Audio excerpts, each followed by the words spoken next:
யூஸ்வலா T20யோட நார்ம் என்னன்னா meant for players under 30. சிஎஸ்கேக்கு மும்பைக்கு அது எப்போதுமே புரிஞ்சதில்லை. இப்போ மும்பைக்குலாம் ரோஹித் சர்மா ஃப்ரெஷ்ஷா இருக்கும் போது லைக் யங்கரா இருக்கும் போது ஒர்க் அவுட் ஆச்சு. அவங்களுக்கு அந்த ஸ்ட்ராட்டஜி இப்போ ஒர்க் ஆக மாட்டேங்குது. இந்த ஸ்ட்ராட்டஜி பெட்டரா பாத்தீங்கன்னா சிஎஸ்கேக்கு தான் ஒர்க் ஆச்சு. ஒரு 11 ஓவர் 30க்காங்க 5 IPL வின் பண்ணுவாங்க. 11 அண்டர் 30 தாங்க ஒன்னுச்சும் வின் பண்ண மாட்டாங்க.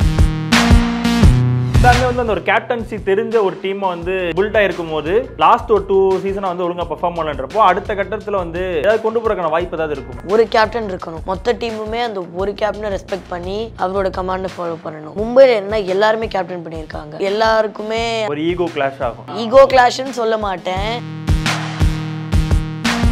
சென்னை சூப்பர் கிங்ஸ் இந்த தடவை ஒரு சர்ப்ரைஸ் ரிட்டென்ஷன். சிவம் டூபே எக்ஸ்ப்ளோசிவ் பேட்ஸ்மேனா நல்லா ஆடி இருக்காரு. MS தோனியை வேற அன்கேப் பிளேயரா எடுத்துட்டாங்க இந்த தடவை. ருத்ராஜுக்கு ஒரு கைடிங் பர்சன் தேவை, நியூ கேப்டன். ஸோ தோனி அதுக்கு பர்ஃபெக்ட்.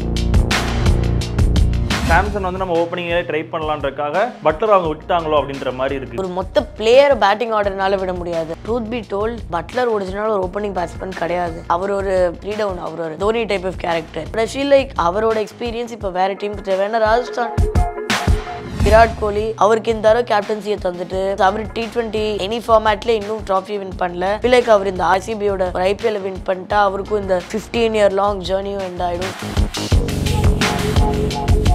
மெகா ஆக்ஷனோட பர்பஸே நிறைய பேரை விடுவாங்க, நிறைய பேரை விடுத்துன்னு வருவாங்க. இட்ஸ் லைக் எவ்ரி 3 years ஒரு டீம் ஒரு மாதிரி ரீஃப்ரெஷ் ஆகிற மாதிரி. ஆனா ஹைதராபாத்துக்கு இது புரியலன்னு நினைக்கிறேன். ஏன்னா மொத்த கோரியும் ரிட்டைன் பண்ணிட்டாங்க. டெய்லண்டர் பவுலர்ல இருந்து ஓப்பனிங் பேட்ஸ்மேன் ஆக்கிட்டாங்க.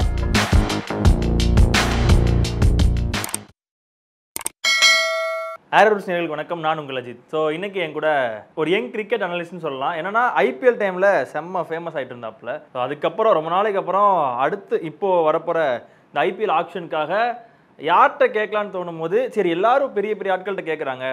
ஸோ இந்த பையன்கிட்ட போனோம்னா நிறைய விஷயங்கள் வந்து பேசலாம்னு சொல்லி எனக்கு தோணுச்சு. அதனால தான் ரத்தின் ரோஹித் வந்து நம்ம இன்வைட் பண்ணியிருக்கோம். வணக்கம், எப்படி இருக்கீங்க? இப்போ வரப்போற இந்த ஆக்ஷன் வந்து பாத்தீங்கன்னா ரொம்ப பிரம்மாண்ட் மெகா ஆக்ஷன்னே சொல்லலாம். ஏன்னா எல்லா பிளேயர்ஸையுமே வெளியே விட்டுட்டு திருப்பியும் உள்ள கொண்டுட்டு வர போறாங்க. once in every 3-4 years தான் அந்த மாதிரி இப்போ வரப்போகுது. இப்போ ஒரு 4 இயர்ஸ்க்கு அப்புறம் இந்த டைம் வரப்போகுதுன்றப்போ எப்படி இருக்கு, எல்லா பிளேயர்ஸ்லாம் வந்து ரீட்டைன் பண்ணியிருக்காங்கன்ற பார்க்கும்போது ஒரு ஜென்ரலா எந்த டீம் ரொம்ப பெஸ்ட்டாக பெர்ஃபார்ம் பண்ணியிருக்காங்க இப்போ வரைக்கும் அப்படின்ற மாதிரி ஏதாவது இருக்கா? இப்போ வரைக்கும் பார்த்தா 2 seasons 22-23ல GT கன்சிஸ்டண்ட்டாக பர்ஃபார்ம் பண்ணாங்க. பட் அவங்கள தவிர கன்சிஸ்டண்ட்டாக ஒன்றுமே இல்லை. லைக் KKRே வந்து 22ல ஒழுங்காக பண்ணல, 23ல ஒழுங்காக பண்ணல, 24ல வின் பண்ணாங்க. So it's like that. So இப்போது பிளேயர் ஃபுல்லாக ரிட்டைன் பண்ணியிருக்காங்க. ஒவ்வொரு டீமும் ஒரு 3, 4, 5 அந்த மாதிரி. ஸோ அதை பேஸ் பண்ணி பார்க்கும்போது எந்த டீம் ரொம்ப ஸ்ட்ராங்காக ஒரு முடிவு எடுத்திருக்காங்க, அமௌண்ட் போனாலும் பரவாயில்ல தான் டீமில் இருக்க ஆட்களை நம்ம கூட வச்சுக்கணும்னு சொல்லி ஒரு ஸ்ட்ராங்காக எந்த டீம் வந்து முடிவு பண்ணியிருக்காங்க இப்போ வரைக்கும்? அது கண்டிப்பாக பார்த்தோன்னா குஜராத். ஏன்னா வந்து அவங்க வந்து கில், சாய் சுதர்ஷன், ரஷித் கான், ஸோ எல்லாமே மேஜர் பிளேயர்ஸ் அவங்க டீமுக்கு.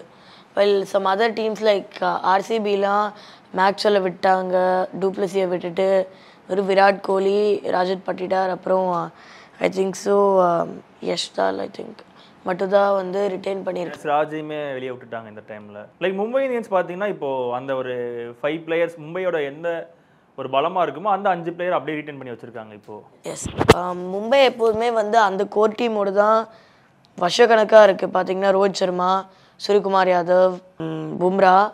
பட் நியூவாக இந்த தடவை பார்த்தோன்னா திலக் வர்மா. அவர் ஒரு மாதிரி அடுத்த ரோஹித்தை க்ரூம் பண்ணிட்டு இருக்காங்க. But Suryakumar Yadav good choice. Hardik Pandya கூட பண்ணியிருக்காங்கன்னு நினைக்கிறேன். ஆனால் வந்து ஹர்திக்கோட கான்ட்ரவர்சி இருந்தாலுமே ஹீஸ் அ குட் கேப்டன். ஐ மீன் இந்தியாவோட T20 வைஸ் கேப்டனாக இருந்தார் ஒரு காலத்தில். ஆனால் இப்போ ஸ்கை வந்து இந்தியாவோட T20 கேப்டனாக வந்து போயிட்டுருக்காரு. ஒரு பக்கம் செம்மையாக பெர்ஃபார்ம் பண்ணிட்டு எல்லா மேட்சுமே வின் பண்ணி கொடுத்துட்ருக்காரு ஸ்கை. எஸ், ஆனால் என்ன சொல்கிறது, முன்னாடி இருந்த ஒரு சைக்கிள் பிரேக் ஆகிடுது. எப்போதுமே கேப்டன் ரிட்டையர் ஆனோடனே வைஸ் கேப்டன் டேக் ஓவர் பண்ணுவாங்க. இப்போ அந்த சைக்கிளே ஒரு மாதிரி பிரேக் ஆகிடுது. ஏன்னா இப்போ ஹர்திக் பாண்டியா முதல்ல KL ராகுல் வைஸ் கேப்டன், அப்புறம் அதை ஹர்திக் பாண்டியாவுக்கு மாற்றிட்டு திருப்பி ஹர்திக் பாண்டியா வைஸ் கேப்டனாக இருக்கும்போது டேரெக்டாக ஸ்கையை ப்ரமோட் பண்ணிட்டாங்க. ஸோ அது கொஞ்சம் அந்த நார்ம் பிரேக் ஆகிடுச்சு. ஸோ இப்போயுமே ஆக்சுவலாக என்னென்னா மும்பை டீம் வச்சு பார்க்கும்போது ஆல்ரெடி ரோஹித் சர்மா வந்து டெஸ்ட் கேப்டனாக இருக்கார், பும்ரா வந்து வைஸ் கேப்டன் இருக்காரு. இப்போ வரப்போகிற டெஸ்ட்டில் வந்து ஃபஸ்ட்டு வந்து அவர் தான் கேப்டன் இருக்கார். ஹர்திக் பாண்டியா ஆல்ரெடி கேப்டனாக இருந்த ஒருத்தர், மும்பை இந்தியன்ஸோட இப்போ கேப்டனாக இருக்க ஒருத்தர்.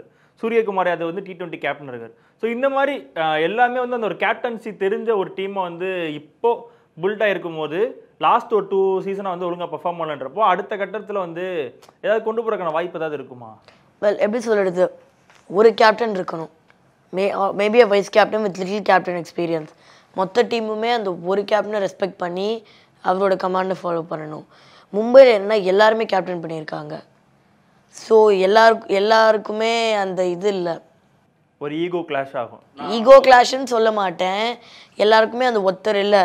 இப்போ ஃபார் எக்ஸாம்பிள் ரோஹித் இவ்வளோ வருஷமாக மும்பையோட கேப்டன். அவர் பாண்டியாவோட கமாண்டை மேபி ஒழுங்காக கூட இல்லை, அந்த இதுக்கு ஃபாலோ பண்ண மாட்டார். ஏன்னா இவ்வளோ வருஷமாக கேப்டனாக இருந்தது, புது கேப்டன் வந்தோடனே அவருக்கும் ஒரு மாதிரி இருக்கும்ல. ஏன்னா has been the Mumbai captain since 2011 or 12 I think. Ricky Ponting அப்புறம் இமீடியட்டாக மோர் தென் 10-11 இயர்ஸ் அவரே கேப்டனாக இருந்திருக்காரு. இப்போ சடனாக ஒரு புது ஆளை போடுறது அவருக்கு ஒரு மாதிரி இருக்கும்ல. And I feel like India T20 டீமில் sky captain, maybe Hardik vice captain, இது தவிர பாக்கி ஒருத்தருமே கேப்டன் பண்ணதில்லை. யங் டீம் ஃப்ரெஷ்ஷாக இருக்குது, எல்லாருமே அந்த ஒருத்தரை ரெஸ்பெக்ட் பண்ணுறாங்க. ஸோ அந்த விதத்தில் that's why T20 team is succeeding. CSK team, அதாவது சென்னை சூப்பர் கிங்ஸ் பார்க்கும்போது எப்படி இருக்குது இப்போது? சென்னை சூப்பர் கிங்ஸ் இந்த தடவை ஒரு சர்ப்ரைஸ் ரிட்டன்ஷன் சிவம் டூபே. போன சீசன் வரைக்கும் கூட நல்லா இல்லை, இந்த தடவை ஒரு எக்ஸ்ப்ளோசிவ் பேட்ஸ்மேனாக நல்லா ஆடி இருக்காரு. அப்புறம் கேப்டன் ருத்ராஜ், MS தோனியை வேறு அன்கேப் பிளேயராக எடுத்துட்டாங்க இந்த தடவை. ஏன்னா 2019 தான் கடைசியாக விளையாண்டது, 5 இயர்ஸ்க்கு மேலே எடுத்து. 2019 அதான் வேர்ல்ட் கப் சீசனே, April to June அந்த மாதிரி இந்த எடுத்து. ஸோ அவர் எடுத்துட்டாங்க. அப்புறம் வந்து ஜடேஜா பத்ரினா தான் இப்போ ஒரு இது. தீபக் சார் விட்டாங்க, அப்புறம் ஷர்துல் டாக்கர் ஆல்ரெடி போயிட்டார், அப்புறம் டெவன் கான்வே விட்டாங்க. பட் அவர் போன சீசன் விளையாடவே இல்லை, இன்ஜுரி ஐ திங்க். கொஞ்சம் அவுட் ஆஃப் ஆர்டினரி போயிருக்காங்க. தீபக் சார்லாம் ரொம்ப தடவை ரிட்டைன் பண்ணாங்க, நான் அவரு 2-3 சீசன்ஸாக அவ்வளோ கிரேட்டாக இல்லை. ப்ளஸ் ருத்ராஜுக்கும் ஒரு கைடிங் பர்சன் தேவை. ஏன்னா ஒரு சீசன் தான் கேப்டனாக இருந்திருக்காரு, நியூ கேப்டன், முன்னாடி இன்டர்நேஷ்னல் கேப்டன் பண்ணதில்லை. ஸோ தோனி அதுக்கு பர்ஃபெக்ட்.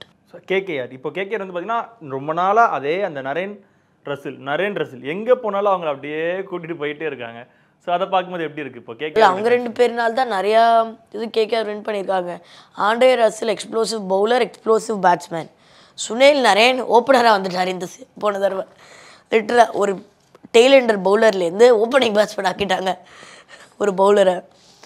அப்புறம் வந்து அதான் அவங்களோட இது ஒரு அளவுக்கு ஸ்ட்ராங் தானே சொல்கிறேன். கேகேஆர் எப்போதுமே அவங்களே ஒரு மாதிரி எடுத்து போயிட்டுருக்காங்க. ஆனால் இந்த தடவை வருண் சக்கரவர்த்தி எடுத்திருக்காங்க ரிட்டைன் ஆஸ் யூஷுவல். அவரும் ரொம்ப நாளைக்கு அப்புறம் திருப்பி இந்தியா டீமுக்கு கம்பேக் கொடுத்து நல்லா விளையாண்டுருக்காரு. அப்புறம் வந்து மெயினாக ரிங்கு சிங், அவர் 2-3 சீசனாகவே கன்சிஸ்டன்ஸாக விளையாண்டுருக்காரு. இவங்க 2 பேருக்கும் இந்தியா டீமில் கூட சான்ஸ் தரலாம். ஏன்னா இப்போ வந்து ருத்ராஜ் கூட அவர் IPL கன்சிஸ்டண்ட்டாக இருக்கார். ஆனால் இந்தியா டீமில் ஒரு 1 or 2 times பேடாக இருந்தாலும் விட்டுடுறாங்க. ஐ ஃபீல் லைக் தோனியோட கேப்டன்சி போது பெஸ்ட் பார்ட், நாட் ரோஹித் ஒரு ஸ்கையோட கேப்டன்சி பேட்னு சொல்லி, தோனியோட கேப்டன்சி பெஸ்ட் பார்ட் என்னன்னா எப்போதுமே யங்ஸ்டர்ஸ் சான்ஸ் கொடுத்தாங்க. இப்போது all the way back Rohit Sharma ஒரு 3 down batsman, 3 or even 5 down, 6 வரைக்கும் போயிருக்காரு. 6 வரைக்கும் போயிருக்காரு. வந்து 2015 வந்து 6th டவுன்ல 6 down. அதை விட ஒரு தடவை 2007 T20 வேர்ல்ட் கப்பில் சேவாக் இன்ஜுரினா என்ன யூஸ்வலாக சப்ஸ்டிடியூட்ஸ் இல்லைன்னா கீழே இருக்கிற பேட்ஸ்மேன் தான் டெய்ல் எக்ஸ்ட்ரா ரன்னராக அனுப்புவாங்க, பை ரன்னர். இவரை வர சொன்னாங்க. ஒரு ஓப்பனிங் பேட்ஸ்மேன் பை ரன்னராக வரவே மாட்டாங்க. ஆனால் அவர் வந்தார், ரொம்ப டவுன் தான். ஒரு தடவை ஒரு ஓப்பனிங் கேட்டு தோனி அதை கொடுத்து அவரு தவானு அந்த பேர் ஒரு 2018-19 வரைக்கும் செட் ஆகி அப்புறம் அவரும் ரோஹித் ஆகி அந்த இதுலேருந்து அவர் ஓப்பனிங்கை விடவே இல்லை. அதுக்கப்புறம் அவர் பாட்டி கேஷுவலாக ஒரு 300 அவரோட highest score in ODI, highest score by any batsman in ODI 264. அந்த ஒரு இதனால 100 ரெக்கார்ட் செட் பண்ணிட்டார். ஸோ ராஜஸ்தான் ராயல்ஸ் ஏன்னா ஜாஸ் பட்லரை அவங்க விடுவாங்களா அப்படின்றத யோசிக்கவே இல்லை. டக்குன்னு பார்த்தா ஜாஸ் பட்லரை வெளியே விட்டுட்டாங்க. ஆமாம், ஜாஸ் பட்லர் ஒரு கீ பிளேயர், அவர் ஒரு எக்ஸ்பீரியன்ஸ்ட் கேப்டன். மெயினாக பார்த்தோன்னா பட்லரோட மெயின் திங் என்னென்னா அவர் ஒரு எக்ஸ்பீரியன்ஸ் கேப்டன். இன்னும் அவரு கூட இங்கிலாண்டோட கேப்டனாக டெஸ்ட் கேப்டனாக கூட நிறைய வருஷம் இருந்திருக்காரு. ஆனால் வந்து அவரை விட்டது ஒரு சர்ப்ரைசிங்கான டிசிஷன் தான். அவர் explosive batsman, wicket keeper. Sanju Samson as usual அவரை ரிட்டைன் பண்ணியிருக்காங்க கேப்டன். ஷிம்ரான் ஹெட்மயர் அவர் ஒரு 2-3 சீசன்ஸாக அந்த அளவுக்கு பவர் ஹிட்டிங்கில் லைக் 19லாம் பார்த்தோன்னு வச்சுக்கோங்க, 2018 வேர்ல்ட் கப்லாம் பலார்னு வெஸ்ட் இண்டீஸ் கிடச்சிருந்தாரு. அவர் தான் ஒரு ரீசன் வெஸ்ட் இண்டீஸ்க்கு ஒரு ஃபைட்டிங் சான்ஸே அந்த வேர்ல்ட் கப். அதாவது ஹெட்மயர் ஒருத்தர் மட்டும் தான் போலார்ட் ஹோல்டர் அந்த எராலையும் விளையாடிருக்காரு, இந்த எராலையும் விளையாடாரு. ரோமன் பவுல் அந்த எராவில் விளையாடல, அவர் மெயினாக இந்த எரா தான்.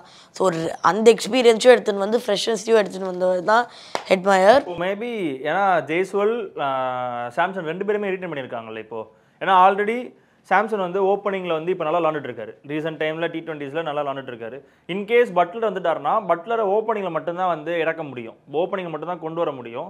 ஸோ ஜெய்ஸ்வால் ஆல்ரெடி ஓப்பனிங்கில் இருக்காரு. ஆனால் truth be told, Buttler original ஒரு ஓப்பனிங் பேட்ஸ்மேன் கிடையாது.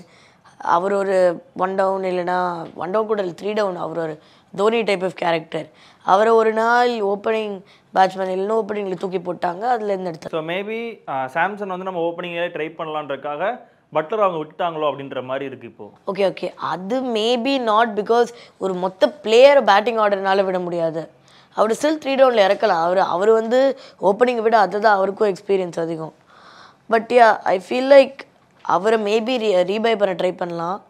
பட் ஐ ஃபீல் லைக் அவரோட எக்ஸ்பீரியன்ஸ் இப்போ வேறு டீமுக்கு தேவை. ஏன்னா ராஜஸ்தான் ஒரு மாதிரி செட் ஆகிட்டாங்க. ஏன்னா 2000 லாஸ்ட் 2 இயர்ஸாகவே நல்ல கன்சிஸ்டண்ட்டாக குவாலிஃபயர்ஸ்லாம் ரீச் பண்ணிட்டாங்க. ஐ ஃபீல் லைக் அவங்க செட்டாக இருந்தாலும் இப்போ one other team like maybe Punjab good use that experience. ஏன்னா அவங்களுக்கு தான் ஹையஸ்ட் ப்ராக்கெட்டும் வேறு இருக்கு. அவங்க லிட்டரலாக என்ன ரிலீஸ் பிளேயர் வேணாலுமே வாங்கலாம், யார் வேணாலுமே, எவ்வளோ ஹையாக இருந்தாலுமே. ஏன்னா அவங்களுக்கு அந்த எக்ஸ்பீரியன்ஸ் தேவை. அவங்களோட கேப்டன்சியே கேஎல் ராகுல் பஞ்சாப்லேருந்து போனதுலேருந்து தவானை போட்டாங்க, ஒன்றுமே ஒழுங்காக செட் ஆகலை. கேஎல் ராகுலோட ரிப்ளேஸ்மெண்ட்னு இல்லை, கேஎலோட ரிப்ளேஸ்மெண்ட்டாக அடுத்த கேப்டனை உருவாக்கி பஞ்சாப்க்கு தான் I think is most needed. பெங்களூரில் வந்துட்டு விராட் கோலி வந்து 23 லைக் அந்த மாதிரி தான் எடுத்தாங்க நினைக்கிறேன். 23 21 to 23 எடுத்திருக்காங்க. ஸோ அது போக பேலன்ஸ் ஒரு 2 பேர் எடுத்திருக்காங்கன்றப்போ ஃபேஃப் எடுக்கல, கிளென் மேக்ஸ்வெல் விட்டுட்டாங்க, வில் ஜாக்ஸு, அதுக்கப்புறம் சிராஜ் எல்லாத்தையுமே வந்து ரிலீஸ் பண்ணிட்டாங்க. ஸோ அது எப்படி இருக்குது இப்போது? Very surprising decision. ஏன்னா ஆர்சிபி எப்போதுமே கோர் டீம்னு ஸ்டிக் ஆகல. ஆனால் பிஃபோர் கோவிடாக இருந்தாங்க. ஏன்னா 2020 அந்த மாதிரி தான் ஏபிடியும் ரிட்டையர் ஆனார். அது வரைக்கும் கெயில மட்டும்தான் அது வரைக்கும் அவங்க ஆக்சுவலாக ஒழுங்காக விட்டாங்க. ஏன்னா டேல் ஸ்டெயின் அவங்களாம் எவ்வளோ விளையாடினாங்களோ ஆர்சிபியில் தான் ரிட்டையர் ஆனாங்க, ஏபிடி டேல் ஸ்டெயின். ஆனால் வந்து இவரை பார்த்தீங்கன்னா கிறிஸ் கெயில் தான் வந்து பஞ்சாபுக்கெலாம் போய் அது வந்து அந்த மாதிரி இருந்தது. But I feel like it's stable option. Yes ஜெயல் சர்ப்ரைஸ், அது சர்ப்ரைசிங். ராஜட் பட்டிடார் வந்து அவருக்கு இந்தியா டீமில் இன்னும் சான்சஸ் தேவை. ஐபிஎல் ஒரு அளவுக்கு இதுவாக தான் ஆடின்னு இருக்காரு. India Virat Kohli as usual ஐ ஃபீல் லைக் அவருக்கு இந்த தடவை கேப்டன்சியை தந்துட்டு அப்புறம் வந்து ஒரு நெக்ஸ்ட்டு கேப்டன் ஒரு மாதிரி ட்ரெயின் பண்ணுற மாதிரி. அண்ட் ப்ளஸ் அவர் T20 எனி ஃபார்மேட்லேயே இன்னும் ட்ராஃபி வின் பண்ணல. ஃபீல் லைக் அவர் இந்த ஆர்சிபியோட ஒரு ஐபிஎல்லை வின் பண்ணிட்டா அவருக்கும் இந்த 15-year லாங் ஜேர்னியும் எண்ட் ஆகிடும். ஸோ ஐ ஃபீல் லைக் அவரை கேப்டனாக போடுறது ஒரு ஐகானிக் சாய்ஸாக இருக்கும். ஸோ அதே மாதிரி இன்னொரு சர்ப்ரைசிங் டீம் ஒன்று உள்ள இருக்குது, SRH.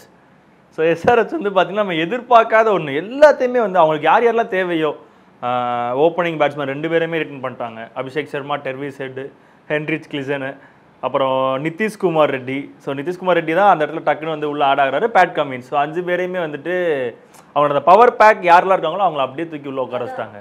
ஐ திங்க் ஸோ SRH இது மெகா ஆக்ஷனில் நார்மல் ஆக்ஷன் நடந்துக்காங்க இருக்கிறேன். ஏன்னா மெகா ஆக்ஷனோட பர்பஸே இப்போ எவ்ரி 2-3 இயர்ஸ் நடக்க வச்சுக்கோங்க. ஒரு மெகா ஆக்ஷன் நடந்தால் அடுத்த மெகா ஆக்ஷன் வரைக்கும் ஒரு டீம் ஒரு மாதிரி செட் ஆகிடும். மெகா ஆக்ஷன் இருந்தால் நிறையா பேரை விடுவாங்க, நிறையா பேர் விடுத்துன்னு வருவாங்க. இட்ஸ் லைக் எவ்ரி 3 இயர்ஸ் ஒரு டீம் ஒரு மாதிரி ரீஃப்ரெஷ் ஆகிற மாதிரி. ஏன்னா 2-3 இயர்ஸ்க்கு ஒரு கோர் டீமை டெவலப் ஒரு 2 இயர்ஸில் பண்ணிட்டு கடைசி இயர் வந்து மெகா ஆக்ஷனுக்கு முன்னாடி ஐபிஎல் வின் பண்ணுற மாதிரி.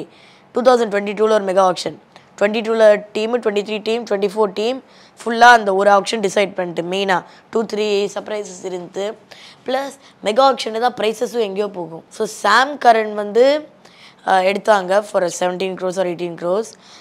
இந்த மாதிரி ரேட்ஸ்லாம் வெறும் நார்மல் ஆக்ஷன் தான் இருக்குது. மெகா ஆக்ஷன்லாம் ப்ராப்பர் ரீஃப்ரெஷ்னால பிக் பிளேயர்ஸை திருப்பி எடுத்துன்னு வர ட்ரை பண்ணுவாங்க, புது கோர் டீமே ரீஃப்ரெஷ் பண்ண. ஆனால் ஹைதராபாத்துக்கு இது புரியலன்னு நினைக்கிறேன். ஏன்னா மொத்த கோரையும் ரிட்டைன் பண்ணிட்டாங்க. Klaasen head, Abhishek Sharma, Nitish Kumar, Pat Cummins, மொத்த எதுவுமே. பேட் கமின்ஸ் ஒரு மாதிரி இந்த லீடர் ரோல், அப்புறம் டிராவிஸ் ஹெட், அபிஷேக் சர்மா அவங்க டீம் அப்படியே மெயின்டைன் பண்ணிட்டு இருக்காங்க. ஏன்னா மும்பையும் SRH மட்டும்தான் ஒரு மேக்ஸிமம் அந்த ஒரு பொசிஷன் அந்த 11th வர அந்த ஒரு 5 அந்த ஒரு கோர் டீமை அப்படியே வச்சுட்டாங்க. சிஎஸ்கே ஒரு அளவுக்கு தான். சிஎஸ்கே கூட ஓகே சொல்லலாம். ஏன்னா சிவம் துபேலாம் வந்து நமக்கு தான் சர்ப்ரைசிங் மொமெண்ட் தான். இந்த 14 crores வந்து சிவம் துபே ரீட்டைன் பண்ணுவாங்களா அப்படிங்கிறது வந்து ரொம்ப surprising. And Ruturaj and Dhoni அது டெஃபினெட். ருத்ராஜ் தோனி ஜடேஜா அது டெஃபினட்டா பண்ணிடுவாங்க. But yeah there are some. So அதை பார்க்கும்போது இந்த 2 டீம் வந்துட்டு இது வந்து அவங்களுக்கு இது மெகா ஆக்ஷன் மாதிரியே இருக்காது. அவங்களுக்கு தேவை பேலன்ஸ் ஒரு 6 பிளேயர்ஸ். அந்த பிளேயர்ஸை வந்து ரெஃப்ரெஷ் பண்ணுறதுக்கு ஒரு 6 பிளேயர்ஸ் வேணும். அதை தாண்டி ஆல்ரெடி 5 பிளேயர்ஸ் வந்து இப்போ வந்து மும்பைக்கு ஒரு ஒர்க்கான ஸ்ட்ராட்டஜி, மும்பைக்கு ஒர்க் ஆகாத ஸ்ட்ராட்டஜி சிஎஸ்கேக்கு ஒர்க் ஆகுது.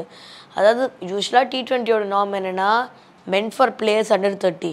சிஎஸ்கேக்கும் மும்பைக்கு அது எப்போதுமே புரிஞ்சதில்லை.